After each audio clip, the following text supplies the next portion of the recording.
Kalighat metro স্টেশনে যুগলের চুম্বন নিয়ে তোলপাড় নেট দুনিয়া। পাবলিক প্লেসে এরকম একটা ঘটনাকে কেন্দ্র করে সাধারণ মানুষের মনের মধ্যে বিতর্কের ঝড় উঠেছে। সাধারণ মানুষ তার মতামত পোষণও করেছেন। কেউ কেউ বলেছেন নিছকই একটা সাধারণ বিষয়, এটা নিয়ে এত মাতামাতি করার কি আছে। কেউ কেউ বলেছেন বিষয়টাকে ইগনোর করাই বাঞ্ছনীয়। কেউ আবার প্রতিবাদের সুর চড়িয়েছেন। কেউ কেউ নিন্দেও করেছেন।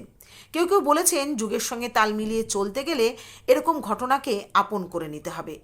কেউ কেউ আবার বলেছেন যিনি এই ভিডিওটা করে ভাইরাল করেছেন দোষটা তারই। কেউ কেউ আবার ওয়েস্টার্ন কালচার বলেও এই ঘটনাকে আখ্যা দিয়েছেন। আসলে সঠিক কোনটি? নমস্কার, আমি সায়ন্তনী। আজকের পর্ব শুরু করবার পূর্বে আমার দর্শক বন্ধুদের সঙ্গে আমি কয়েকটা কথা আলোচনা করে নিতে চাই। দেখুন, আমরা প্রত্যেকেই সাধারণ মানুষ, আমাদের প্রত্যেকেরই নিজস্ব বাক স্বাধীনতা রয়েছে। তাই আপনাদের কিংবা আমার প্রত্যেকের মতামত যে সবসময় মিলে যাবে এমনটা কিন্তু নয়। তবে এটা ঠিক, যে বিষয়টাকে আমরা যেভাবে দেখব আমাদের পরিবারের উপরেও কিন্তু সেই বিষয়টা সেই প্রতিফলনই দেখাবে। অর্থাৎ যেটা আমরা মেনে চলবো তার রিয়াকশন কিন্তু আমাদের পরিবারের উপরেও পড়বে। সবার আগে এটাকে মাথায় রেখেই আমাদের কিন্তু সমাজের সঙ্গে তাল মিলিয়ে চলাটা খুব প্রয়োজন। তাই আজকে আমার কথাগুলো অনেকের খারাপ লাগতে পারে, অনেকের ভালো লাগতে পারে। পাবলিক প্লেসে যুগলের চুম্বনকে কেন্দ্র করে যারা যারা উচ্ছ্বাস প্রকাশ করছেন, কিংবা ধরুন যারা যারা এটাকে নিছকে একটি সাধারণ ঘটনা বলে মনে করছেন, কিংবা যুগের সঙ্গে তাল মিলিয়ে চলতে গেলে এই ঘটনাকে একসেপ্ট করতেই হবে বলে ধারণা রাখেন, তাদের উদ্দেশ্যে বলি, আমরা ভারতবাসী। ভারতবর্ষ শুধুমাত্র ভারতবর্ষ বলেই কিন্তু পরিচিত নয়। ভারতবর্ষের আলাদা একটা বৈশিষ্ট্য আছে। সভ্যতা ভারতবর্ষের একটা অংশ, যেটাকে দিনে দিনে আমরা ভুলতে বসেছি। এছাড়াও ধরুন আজকে যে ঘটনাটা আপনারা দেখছেন সেটা অন্যের ক্ষেত্রে দেখছেন বলে হয়তো আপনাদের এমনটা মনে হচ্ছে। নিজের পরিবারের কোনো ব্যক্তি যদি এরকম অবস্থায় ভাইরাল হয়, আপনাদের কাছে কি বিষয়টা ঠিক তেমনই মনে হবে যেমন এখন মনে হচ্ছে?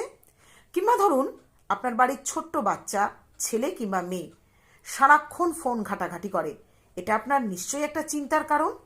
কেন বলুন তো? সে তো এদের মতো পাবলিক প্লেসে ফোন ঘাটছে না, আপনার বাড়ির চার দেয়ালে ঘাটছে। তাও আপনার এত আপত্তি কেন? নিশ্চয়ই আপত্তিটা কার্টুন দেখার জন্য নয়। এমন কিছু সে দেখে ফেলছে ফোন ঘাটতে ঘাটতে যেটা আপত্তিকরজনক, কিংবা ধরুন তার বয়স হয়নি দেখার। আচ্ছা, সেই সব শিশুদের যদি চোখে পাবলিক প্লেসে এরকম কিছু ধরা পড়ে, তাদেরকে কি জবাব দেবেন ভেবেছেন? নাকি এটাই বলবেন এটাই স্বাভাবিক, এটাকে নিয়েই চলতে হবে? আসলে আমরা যখন কোনো ঘটনা টিভির পর্দায় কিংবা মোবাইল ফোনে দেখি, সেটাকে আমাদের কাছে খুব স্বাভাবিক বলেই মনে হয়। যখন নিজের সামনে কিংবা আশেপাশে ঘটতে দেখি, সেটা নিয়ে কিন্তু আমরা শুধুমাত্র নিন্দের ঝড়ই করি। তখন নিজেকে আধুনিকভাবে প্রকাশ করতে গিয়ে এরকম মন্তব্য খুব একটা করি না। আর ঠিক আপনারা সেই দলেরই একজন, যারা এই ধরনের ঘটনাকে পাবলিক প্লেসে সমর্থন করছেন। জানি আমার কথাগুলো আপনাদের বড্ড ছ্যাঁকা লাগছে, কিন্তু বলতে বাধ্য হচ্ছি। যে ঘটনাটা অন্যের ছেলে মেয়ের সঙ্গে হচ্ছে বলে আপনার এত উচ্ছ্বাস বলে মনে হচ্ছে, নিজের সন্তান যদি এরকম কোনো ঘটনা রাস্তাঘাটে ঘটায়, সেটার জন্য কিন্তু আপনি বড্ড অপমানিত বোধই করবেন নিজেকে। তারপরও যদি বলেন মোটেও না, আমরা ভীষণ আধুনিক, তাহলে ভারতবর্ষ বোধহয় আপনাদের জন্য খুব একটা চলনসই জায়গা নয়। কারণ ভারতবর্ষ সভ্যতার দেশ, আর এই সভ্যতা এবং সংস্কৃতি ভারতবর্ষকে শ্রেষ্ঠ স্থানে পৌঁছে দিয়েছে। আর ঠিক এই বিষয়গুলোকে যদি আমরা স্বাভাবিকভাবে চিহ্নিত করি, তাহলে সেই সভ্যতাটাকে কি আমরা ধরে রাখতে পারবো? আপনার কি মনে হয়? যদিও আমার ধারণা এই বিদেশি কালচারগুলোকে, যেগুলো বিদেশিরাই এখন বর্জন করতে শুরু করেছে, আমরা সেগুলোকে গ্রহণ করতে শুরু করেছি। প্রকৃত অর্থে আমরা আদতেও আধুনিক বলি ঠিকই, কিন্তু আধুনিক আমরা নই। শুধুমাত্র চলন বলন এবং পোশাকে আমরা নিজেকে আধুনিক প্রমাণ করার চেষ্টা করি। সত্যি কথা বলতে আধুনিকতা মানসিকতায় আনুন। যে রাজ্যে আজও পণ প্রথা চলে, যে রাজ্যে মেয়েদেরকে অসম্মান করা হয়, যে রাজ্যে মেয়েদের ঘন ঘন ধর্ষণ হয়, যে রাজ্যে মেয়েরা সারা রাত চলাফেরা করতে গেলে বাড়ির লোক চিন্তায় বসে যায়, সেই রাজ্যে এই ধরনের আধুনিকতা আদতেও চলনসই নয়। যেদিন মনে করবেন আপনার বাড়ির মেয়েটি বাড়ির সমানই রাস্তাতেও সুরক্ষিত, সেদিন না হয় এগুলোকে আমরা স্বাভাবিক ঘটনা বলে উড়িয়ে দেব। কারণ এই ধরনের ঘটনাতে মানসিক বিকাশের বদলে মানসিক বিকৃতিগুলো বেড়ে চলেছে। ওই কারণে বড়দের অশ্রদ্ধা করা, বাবা মাকে অবহেলা করা বর্তমান যুগের ছেলে মেয়েদের একটা নৈতিক শিক্ষা হয়ে দাঁড়িয়েছে।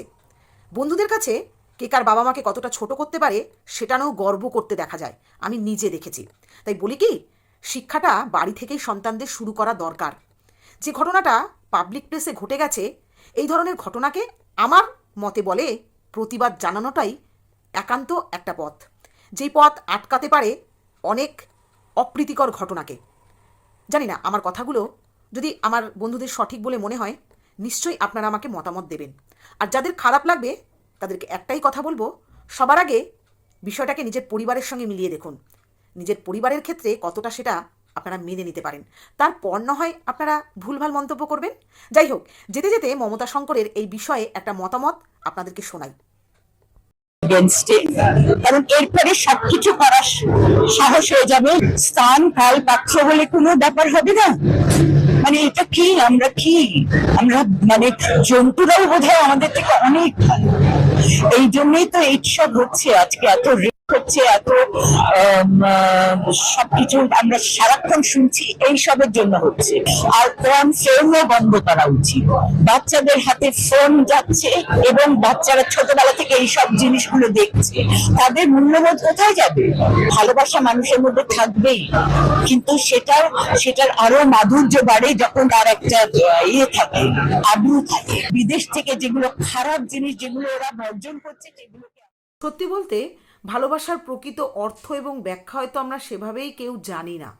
তবে যেটুকু আমরা জানি তার মধ্যে ভালোবাসা একটা পবিত্র জায়গা, যেখানে বিশ্বাস, ভরসা, ভালোবাসা, একে অপরের প্রতি টান, ফিলিংস, বন্ধুত্ব, সম্মান, বিপদে আপদে পাশে থাকা, এই সবকটা জিনিসই কিন্তু এই একটা ভালোবাসা কথার মধ্যে থাকতেই লাগে। তবেই গিয়ে একটা ভালোবাসা সম্পূর্ণরূপে ভালোবাসা নামেই পরিচিত হয়। তবে যারা পাবলিক প্লেস এবং বাড়ির চার দেওয়ালের মধ্যে ফারাক বোঝে না, নিজের ভালোবাসাকে পাবলিক প্লেসের মধ্যে বিলিয়ে দেয়, সেটা শুধুমাত্র মোহগ্রস্ত ছাড়া আর কোনো কিছুই আমার অন্তত মনে হয় না। কারণ কেউ কাউকে ভালোবাসলে সবার আগে তার সম্মান রক্ষা করার দায়বদ্ধতা আপনা আপনিই তার মধ্যে তৈরি হয়ে যায়, সে সবলই হোক কিংবা দুর্বল। যাই হোক, আমার এই বিষয়গুলো বা আমার এই কথাগুলো আপনাদের কাছে কতটা যুক্তিযুক্ত বলে মনে হলো নিশ্চয়ই কমেন্ট বক্সে কমেন্ট করে জানাবেন। ভালো থাকবেন সবাই, নমস্কার।